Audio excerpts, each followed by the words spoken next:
बिस्मिल्लाहिर्रहमानिर्रहीम, अस्सलाम वालेकुम।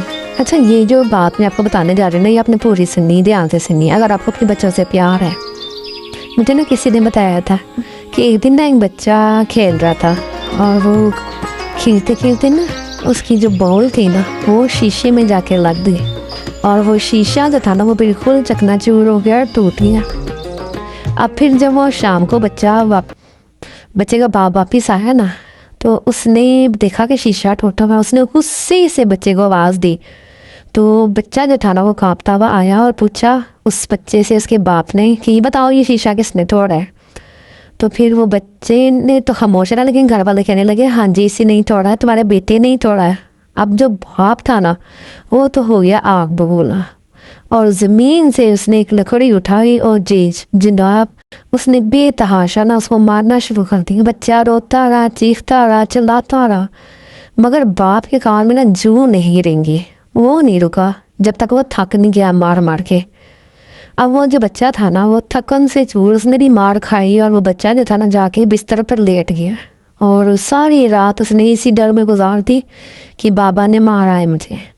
सुबह फिर जब उसकी माँ ने बच्चे को जगाया ना तो उसके दोनों हाथ जो थे ना वो स्याह पड़ चुके थे, जैसे नींद नहीं पड़ जाते ऐसे हो चुके थे। तो फिर माँ जो थी ना वो तो चीखी, जाहिर है माँ थी। बाप भी सुन के आया, दौड़ा, पता नहीं क्या हुआ है। तो फिर दोनों जो माँ बाप थे ना उस बच्चे को हॉस्पिटल लेके चले गए। डॉक्टर ने पूछा भी क्या मामला हुआ। फिर वो जाहिर सी बात है बताना पड़ा कि इस तरह बच्चे ने शीशा तोड़ा था, तो इनके वालिद साहब ने इसको मारा है। तो डॉक्टर ने पूछा किस चीज़ से मारा है, तो डॉक्टर को बताया गया कि जी वो लकड़ी से मारा था। तो उन्होंने कहा आपके जो बच्चे के ना बाजू थे, आपने जिस भी चीज़ से मारा है ना इसमें पॉइजन फैल गया, या तो शायद इस लकड़ी में ना कोई जंग आलूद कीले थी, तो वो जो जंग लग गया ना उस बच्चे के हाथों पे, तो वो जो है ना बिल्कुल ही जहर बन के फैल गया। अब ख़तरा ये है हमें कि ऐसा ना हो कि जो बाजू है ना इसका अलहदा करना पड़ जाए, तो या तो इसका हाथ काटना पड़ेगा या फिर इस बच्चे की जान जा सकती है। अब जाहिर है जब वो फिर बाप जो था वो आंसुओं में डूब गया, तो बाप तो बहुत ही बेचारा दुखी हुआ। बेचारा तो नहीं इसे कहेंगे कि उसने मारा था बच्चे को। तो फिर वो ना रोते रोते वो भी अफसरदा सा होकर बैठ गया। लेकिन जब बच्चे को होश आया ना, असल बात उस टाइम फिर इसने फिर अपने दोनों हाथों को देखा, उसको अपने हाथ नज़र नहीं आए। वो हैरान रह गया और बाप की तरफ देखने लगा कि प्लीज़ बाबा, लरसती आवाज़ में कह रहा कि प्लीज़ बाबा मुझे माफ़ कर दे, मैं आइंदा कभी शीशा नहीं तोड़ूंगा, बस मेरे हाथ वापस कर दे। तो ये मंजर बाप से ना बर्दाश्त ही नहीं हुआ। फिर बाप जो था वो फिर ये जो है ना इन बातों का बोझ लेके ना बाहर निकल गया और अस्पताल की इमारत से ना उसने छलांग लगा दी। अब एक लम्हे का गुस्सा आप देख लें ये कैसे ज़िंदगी भर का पछतावा बन गया। बाप की भी जान गई, बच्चे की भी हाथ गए। तो अक्सर औक़ात ना हम पेरेंट्स बच्चे को के साथ बहुत बुरा सलूक करते हैं, बच्चे को बच्चा नहीं समझते हैं, अपने गुस्से में आके बच्चे को मार देते हैं और हमें ये नहीं पता चलता कि बच्चे को कहाँ मारा जा रहा है, कहाँ चोट लग रही। कुछ हमारे बॉडी पार्ट्स ऐसे सेंसिटिव और नाजुक होते हैं ना, अगर उनके ऊपर हल्का सा भी हाथ लग जाए ना तो इंसान की जान जा सकती है। जैसे कि सर में एक हिस्सा ऐसा होता है कि जिसमें हल्का सा अगर टच हो जाए ना जान जा सकती है। हाथों में, जिस्म में, कई जगह ऐसे ऐसे नाजुक पार्ट्स हैं ना कि अगर उनको हल्की सी चोट लग जाए ना तो जान जा सकती है। तो हमें मारते टाइम ना ये देखना चाहिए, बल्कि मारना तो नहीं चाहिए। अब तो वैसे भी पाबंदी लगेगी, मारना नहीं चाहिए बिल्कुल भी बच्चों को। तो बच्चों को प्यार से समझाया जाए। कुछ अगर ऐसा नुकसान हो भी गया है ना तो उसको समझाएंगे, बच्चे ऐसे नहीं करते। चीज़ें तो जो होती है ना वो टूट जाए फिर से आ जाती हैं, लेकिन अगर किसी इंसानी जान का नुकसान हो जाए ना तो फिर वो वापस नहीं आ सकता,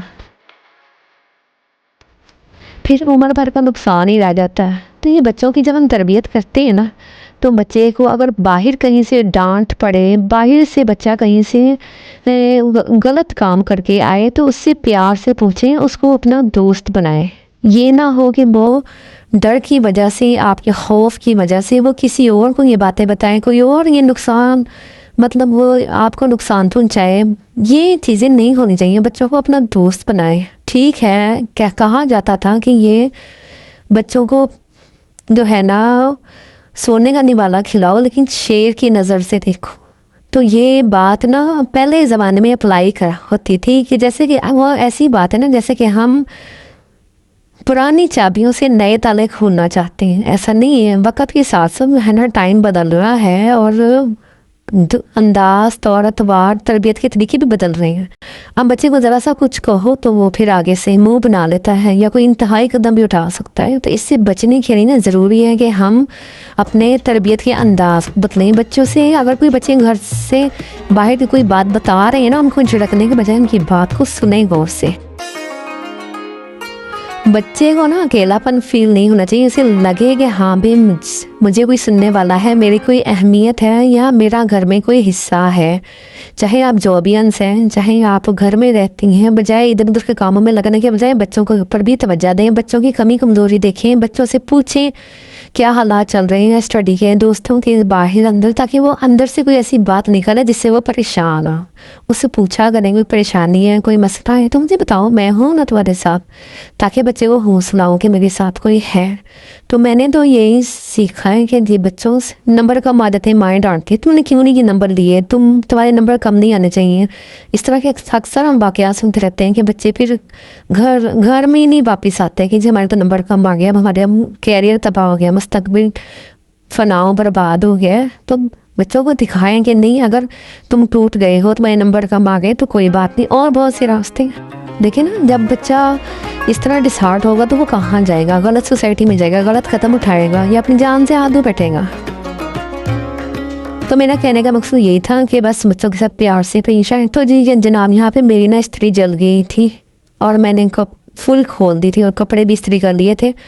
तो कपड़े जो थे ना वो तो जल गए हैं। आपने मुझे हल बताना है कि उन जले हुए कपड़ों को क्या करूँ मैं, कोई हल है तो बताएं। यहाँ मैंने इस्त्री का तो हल निकाल लिया। इस्त्री को हल्का सा ना मैंने नमक लगाया और नमक लगा के ना ये इस्त्री बिल्कुल साफ़ हो गई है मेरी इस्त्री, क्योंकि ज़्यादा ही जल गई। अगर हल्की फुल्की इस्त्री जल्दी होगी ना तो ये इस्त्री साफ़ हो जाएगी, नहीं तो फिर आपने क्या करना है, जैसे कि मेरी इस्त्री ज़्यादा जल गई थी ना, मैंने फिर वो जो स्क्रबर नहीं होता बर्तन मांजने वाला, वो मैंने उठाया है और उससे जो है ना फिर मैंने ये इसी नमक के ज़रिए ना रगड़ के स्क्रब करके मैंने फिर इसको साफ़ किया है। तो अगर आपकी भी इस तरीके के साथ ऐसी प्रॉब्लम आ जाती है ना तो आप भी कर सकते हैं इस तरह सफाई। आजकल रोज़े रमज़ान के दिन है तो ना इतना टाइम गुजर जाता ना ऐसे कि पता ही नहीं चलता है। यहाँ पर मैंने चने भी गए हुए रात को पकाने हैं, चनों वाले चावल। तो अगर आपके चने गलने में टाइम लगता है ना तो इसमें थोड़ा सा सोडा मिला दें या फिर कुकर में गला दें, 4 घंटे लाजिम भिगोया करें। इससे जो है ना आपके चने बहुत जल्दी गल जाएंगे। और सोडे वाला पानी अपनी ज़रूरत निकाल देना, वरना वो उसका टेस्ट अच्छा नहीं आता। तो इसके बाद फिर मैंने जो है ना वो किचन की थोड़ी बहुत तैयारी की है। अच्छा जी, साथ के साथ मैं आपसे ये भी कहूँगी कि बस जो अफ्तार का टाइम होता है ना उसमें थोड़ा सा टाइम बचा लिया करें। अफ्तारी जो है ना अपनी जल्दी तैयार कर लिया करें। और वो जो अफ्तार के टाइम जो होता है ना वो बड़ा ही नाजुक टाइम होता है, बहुत ही ज़्यादा कबूलियत का टाइम होता है।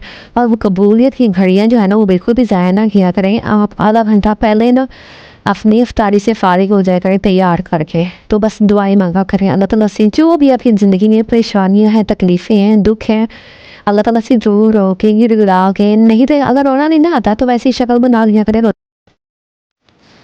अल्लाह ताला तो बहुत फुल रही मैं सुनने वाला है। अच्छा जी, मैं आपको थोड़ा सा व्लॉग से रिलेटेड बता दूँ। मैंने आज बनाए थे चाइनीज़ पकौड़े, और चाइनीज़ पकौड़े में मैंने सब्जियां डाली थी, गाजर, बंद गोभी और आलू, और थोड़ा सा ये था शिमला मिर्च।